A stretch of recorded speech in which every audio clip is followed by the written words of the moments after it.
Watch it.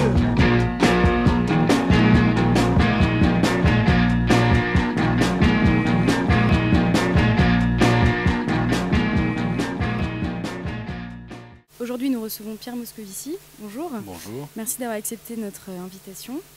Alors, pour vous présenter brièvement, vous cumulez les fonctions de député du Doubs depuis 1997 et vous avez été surtout le coordinateur de campagne de François Hollande pendant les primaires socialistes et vous avez également été député des affaires européennes sous le gouvernement Jospin. Par ailleurs, les murs de Sciences Po ne vous sont pas totalement inconnus puisque vous avez été maître de conférences en économie, si je ne me trompe pas. Voilà, en mai dernier, vous avez publié... Et j'enseigne encore à Sciences Po. Et vous enseignez un encore séminaire à sur le métier politique. Ce matin même, je donnais mon cours. Très bien. Bon, voilà, les murs ne vous sont sinon pas inconnus. En mai dernier, vous avez publié aux éditions Flammarion un livre au titre Batailleur, Défaite interdite. Et à travers cette interview, on va notamment aborder différents sujets que vous avez traités dans ce livre. Voilà, donc on propose une présentation du livre et ensuite... Au cours de l'interview, on va aborder certains thèmes que vous avez traités. Dans ce livre, vous élaborez notamment une rétrospection et une introspection pour comprendre les échecs de la gauche depuis 2002. Vous émettez ensuite des propositions pour rendre le Parti socialiste attractif pour 2012.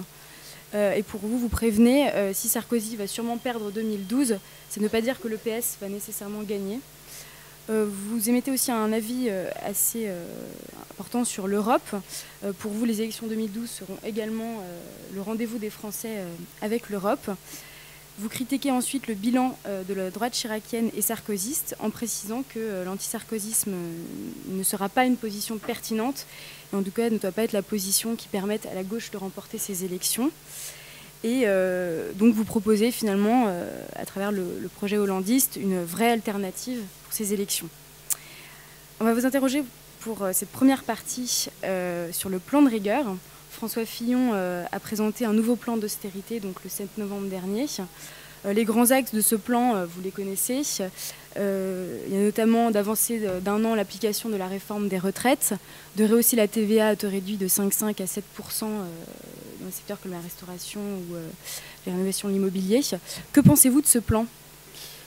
D'abord, c'est un plan qui signe un échec, puisque c'est le deuxième en quelques mois. Nicolas Sarkozy aime bien se présenter comme un capitaine courageux, valeureux dans la tempête, en disant il n'y a qu'une seule politique, la mienne. La réalité, c'est que depuis qu'il est président, l'endettement de la France s'est accru de 500 milliards d'euros. 500 milliards, c'est un quart de notre dette publique. C'est que les impôts ont augmenté de 75 milliards. C'est qu'il y a un doute sur la France, un regard critique sur la France. Et dès lors, ces plans de rigueur successifs deviennent nécessaires. Et ils sont successifs notamment parce que la prévision de croissance sur laquelle était tablé le budget 2012 était insincère. On disait 1,7. On est passé à 1%. J'observe d'ailleurs que je ne suis pas certain qu'avec les 1% et ce plan de rigueur, ça suffise tout à fait, puisque la Commission européenne vient de dire 0,6%, qui voudrait dire qu'il y aura peut-être un plan numéro 3. Voilà pour le signe d'un échec, un échec justement à bien gérer nos finances publiques et à le faire aussi dans la justice, puisque la politique fiscale suivie depuis 2007 est une politique qui pénalise ceux qui sont dans les couches populaires et moyennes. Et là, le plan de rigueur redouble ça, parce que ce qui me frappe, c'est que qui paye pour cette rigueur ? Le gouvernement aime à dire on va faire des économies sur les dépenses publiques. Ce serait bien. Encore faut-il dire lesquelles. En l'occurrence, 7 milliards d'euros pour le plan de rigueur, 500 millions d'économies budgétaires. Et la réalité, c'est que ce sont des impôts surtout. Et des impôts sur les plus pauvres. Alors, je vais prendre quelques exemples. Impôts ou taxes ou prestations sociales. Les prestations sociales, justement, qui ne sont pas revalorisées. La TVA. La TVA, c'est quelque chose qui pèse sur les ménages dont la propension à consommer est la plus forte. Donc ceux du bas de l'échelle. Et vous pouvez être sûr que les restaurateurs qui n'ont pas tellement répercuté la baisse de TVA en baisse des prix, répercuteront la hausse de TVA en hausse des prix. En tout cas, je le crains pour beaucoup d'entre eux. Et puis, il y a aussi cette accélération de la réforme des retraites qui va se traduire, là encore, par davantage de problèmes pour les assujettis sociaux. Bref, c'est un plan qui, à mon avis, est inefficace et qui fait largement dans l'injustice. D'accord. D'ailleurs, François Hollande a critiqué les mesures du gouvernement en disant que justement elles touchaient d'abord les ménages et que ça c'était quelque chose de très négatif en fait. L'impôt, les ménages, et puis surtout les ménages les plus en difficulté. D'accord. Donc mercredi dernier, François Hollande, à l'occasion d'une conférence de presse à la Maison de l'Amérique latine, s'est lui aussi prononcé sur ses positions concernant le G20, la zone euro et le redressement de la France, et a critiqué les mesures du gouvernement qui, selon lui, touchent donc avant tout les ménages. Mais comment redresser les comptes publics autrement ? Plusieurs choses. D'abord, le dire, la gauche en 2012, si elle l'emporte, si François Hollande est président, cette gauche procédera à une politique sérieuse en matière de finances publiques, crédible. S'endetter n'est pas une issue. Se désendetter est une obligation, même une ardente obligation. Non pas parce qu'il faudrait être dans je ne sais quel mainstream ou faire plaisir aux agences de notation, encore qu'elles existent, et le poids qu'elles font peser sur l'économie, c'est très important. Il faut savoir que nos taux d'intérêt aujourd'hui sont de 3,5, là où ceux de l'Allemagne sont de 1,9. Et si ce spread, comme on dit, continue à s'accroître, ça voudrait dire que notre dette coûterait de plus en plus cher. Et quand, comme c'est le cas aujourd'hui, le premier poste du budget de l'État est le service de la dette, pour le coup, on ne peut pas faire de dépenses pour l'éducation, on ne peut pas faire de dépenses pour la sécurité, on ne peut pas faire de dépenses pour l'hôpital. Bref, les services publics utiles pour les citoyens ne sont plus possibles. Se désendetter, c'est redonner des marges de manœuvre pour les services publics. Je dirais que c'est presque une question de souveraineté. Et donc si François Hollande est président, nous irons vers 3% de déficit en 2012, en 2013, en deçà de 3%, et puis nous irons vers l'équilibre pendant la mandature. Alors comment faire ? D'abord espérer quand même qu'on va recréer de la dynamique dans ce pays, de la croissance. Ça prendra peut-être un peu de temps, mais il ne faut pas que l'austérité entretienne la dépression. C'est ce qui se fait aujourd'hui.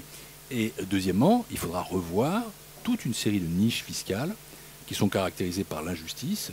Je vais en prendre quelques-unes. On a commencé par exemple avec la TVA sur la restauration, c'est quand même 2,3 milliards d'euros.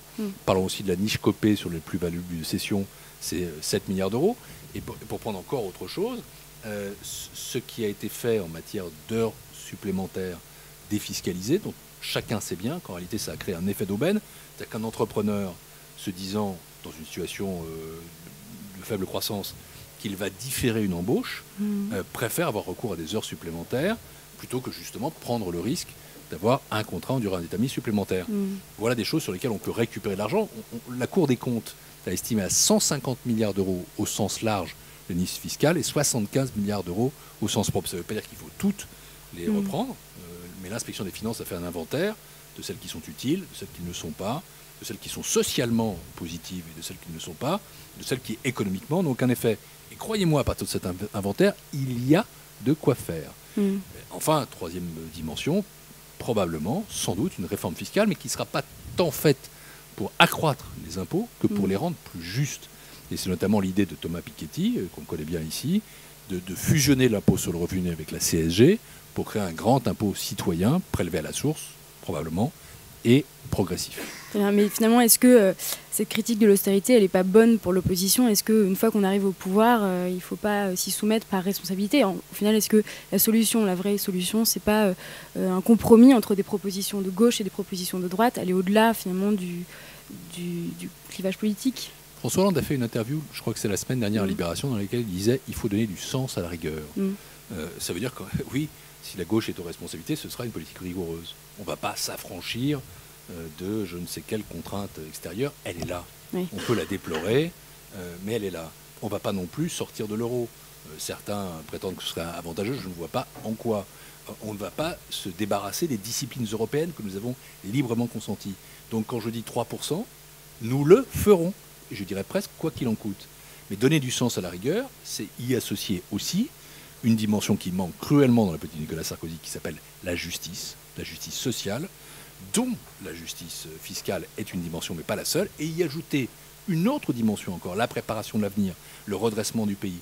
C'est pour ça que la politique de François Hollande, elle sera tournée vers la jeunesse. On pense à ce contrat de génération qui associe dans l'entreprise un senior et un jeune, et aussi vers l'éducation nationale. On est ici dans un établissement d'enseignement supérieur.